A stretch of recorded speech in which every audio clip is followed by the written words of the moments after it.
আসসালামু আলাইকুম। সবাই কেমন আছেন? আশা করি ভালো আছেন। অনেক দিন পরে ক্যামেরার সামনে আসলাম। কেন আসলাম না এই কয়দিন ভিডিও নিয়ে সেটা একটু শেয়ার করি আপনাদের সাথে। কেউ কেউ কমেন্ট করতেছে যে ভিডিও দিচ্ছেন না কেন, ভিডিও দিচ্ছেন না কেন। ভিডিও দিচ্ছি না, মন মানসিকতা একদম ভালো না, হাতে কোনো কাজ উঠতেছে না। দেখেন চোখের নিচে কালি পড়ে গেছে।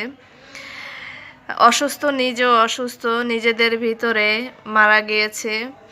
একই মাসের ভিতরে ৩ জন মানুষ মারা গেছে, তাও আবার আমার আপন মানুষ। তো যদিও আমরা কেউই থাকবো না, বাঁচবো না সারা জীবন, কষ্ট সবার ভিতরেই স্বজন হারা থাকে, যার যার হারায় সে সেই বুঝে। তো আমার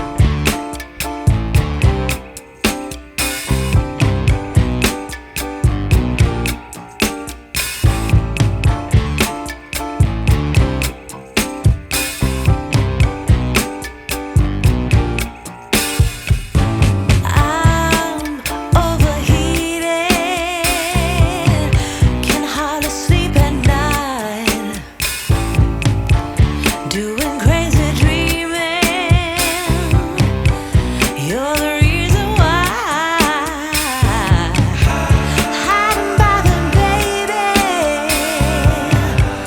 losing my mind. Don't try to save me. I feel alive. My world is faster and faster. The tears and the laughter. I'm here for the ride. Yes, yes, I'm an emotional mess. Yes, but you wouldn't want me less. Yes, 'cause you know how wild it could get to love an emotional mess.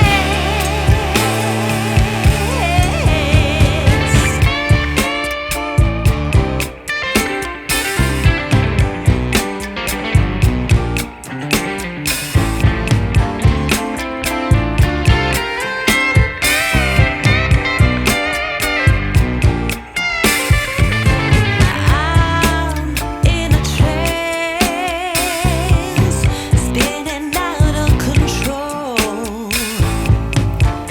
Don't know what this dance is, but at least I'm not. তা বললে অনেকে হয়তো বা বুঝতে পারে না, বুঝতে সমস্যা হয়।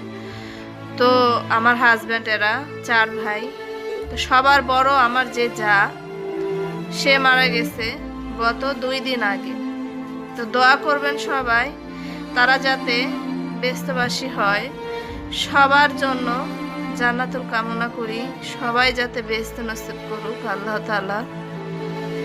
তো অনেক কষ্ট হয়, একজনের কথা হলে মানা যায়, কিন্তু 3টা মানুষ, প্রিয় 3টা মানুষই হারাই ফেললাম। এরা আর কখনো ফেরত আসবে না, আর কখনো এদের পাবো না, আর কখনো এদের সাথে কথা বলতে পারবো না, আর কখনো এদের সাথে আগের মতো সেই সম্পর্কটা হবে না। তো দোয়া করবেন সবাই, তারা যাতে বেহেশত নসিব করুক, তাদের আল্লাহ তাআলা ভালো রাখুক যেখানেই থাকুক। আমি হয়তোবা কথাগুলো এলোমেলো করে ফেলতেছি, কেননা মৃত্যুর কথা বললে সবাই ইমোশনাল হয়ে যায়, আর আপনজনদের কথা বললে তো সেটা অন্যরকমই। আমিও মরবো 2 দিন পরে, আর আগে সবাই যাব।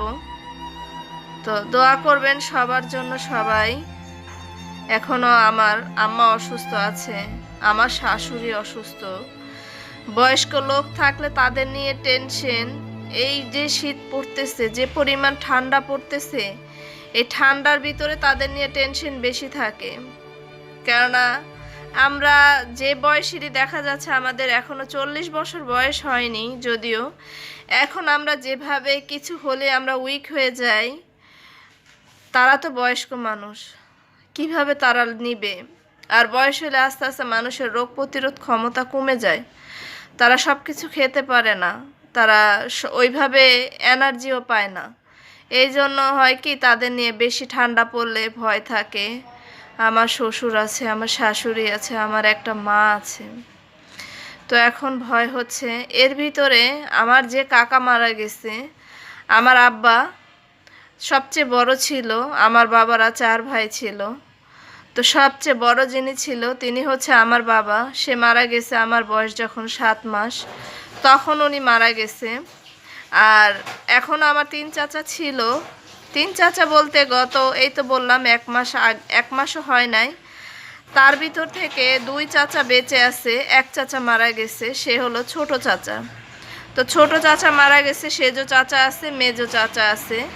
তো দোয়া করবেন সবাই। এখন ছোট চাচা খুবই খুবই অসুস্থ, তার জন্য সবাই দোয়া করবেন যাতে সে ভালো থাকে, সুস্থ থাকে। তাকেও হসপিটাল থেকে নিয়ে এসেছে, সেও হসপিটালে ভর্তি ছিল এই কতদিন। আমার সেই কাকা মারা গেছে, তাকে দেখতে আসতে পারে নাই, সেইখানে সে আসতে পারে নাই। তারপরে সে হসপিটাল থেকে রিলিজ যখন পাইছে তখন সে দেখতে আসছিল। দেখতে আসলে কাজ হবে কি, হাউমাউ করে কান্নাকাটি করা ছাড়া তো কিছু করার নাই।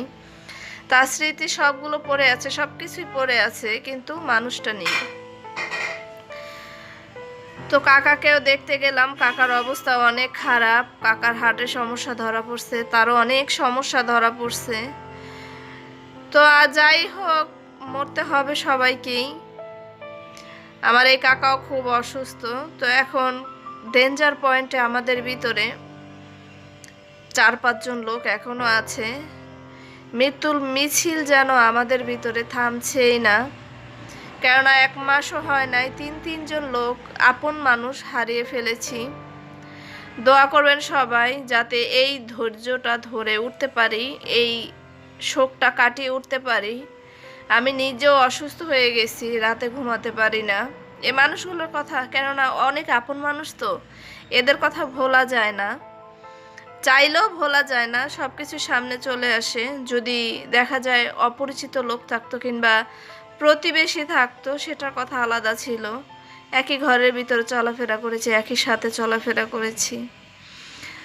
নিজের খালা মারা গেল, চাচা মারা গেল, আপন যা মারা গেল, সবই তো আপন। তো তারা মারা গেছে, দোয়া করবেন সবাই তাদের জন্য। আপনাদের দোয়া চেতে এসেছি। আমি ভিডিও দিব, সুস্থ হয়ে দিব। তো সবাই দোয়া রাখবেন আমার পরিবারের জন্য, যাতে খুব তাড়াতাড়ি এই শোকটা কাটিয়ে উঠতে পারি। আর নিজেও খুব ব্যথায় ভুগতেছি, রাতে ঘুম হয় না, সেটা দেখালাম যে চোখের নিচে কালো হয়ে গেছে। বাচ্চাদের ভর্তি এর ভিতরে চলে আসছে। ছেলে কোন কলেজে চান্স পেয়েছে সেটা তো আপনাদের সাথে শেয়ার করা হয় নাই। তো আমার বড় ছেলে, আপনারা তো জানেন, এবার কলেজে ভর্তি হবে, এসএসসি পরীক্ষা দিল, রেজাল্টও আপনাদের সাথে শেয়ার করেছি। আমি কোনো কিছু লুকোচুরি করি না, আমি সত্যের সাথে থাকতে পছন্দ করি, আমি সত্যতা নিয়ে থাকতে পছন্দ করি। অনেকে আছে মিথ্যা কথা বলে চালিয়ে দেয় নিজের ক্রেডিট বাড়ানোর জন্য। আমি কোনো ক্রেডিট বাড়াতে চাই না। তো যতটুকু হয়েছে আমি কিন্তু সবই শেয়ার করেছি আপনাদের সাথে। তো আমার ছেলে চান্স পেয়েছে মণিপুর কলেজে, শেখ মণিপুর কলেজে। তো আপনারা জানেন মণিপুর কলেজ স্কুলের সম্পর্কে, যে স্কুল কেমন, কলেজ কেমন, আমাকে কমেন্ট করে জানাবেন আপনারা। আমার ছেলে, আমি খুব খুশি আমার ছেলে এরকম একটা কলেজে চান্স পেয়েছে। আমি অনেক প্রাউড করতেছি যে না, কথাই তো আছে যে শেষ ভালো যার সব ভালো তার। তা আমি সেই শেষের অপেক্ষায় আছি। আমি কোনো জিনিস মানে তড়িঘড়ি করে মানুষ পেতে চায়, আমি সেইটা চাই না। আমি আস্তে ধীরে পেতে চাই, সেটা আমার জন্য না, আমার সন্তানদের জন্য মঙ্গলকর। তো দোয়া করবেন সবাই কলেজ লাইফটাও যাতে আমার ছেলে ভালো একটা রেজাল্ট নিয়ে বের হইতে পারে। ওর যে স্বপ্ন, সেই স্বপ্ন যাতে ও বাস্তবায়ন করতে পারে। সবাই দোয়া করবেন, আপনাদের দোয়া আমার প্রয়োজন। তো ভালো থাকবেন সবাই, দোয়া রাখবেন। আমার শরীরটা খুব খারাপ লাগতেছে, মাথা ব্যথা করতেছে। আল্লাহ হাফেজ, আসসালামু আলাইকুম।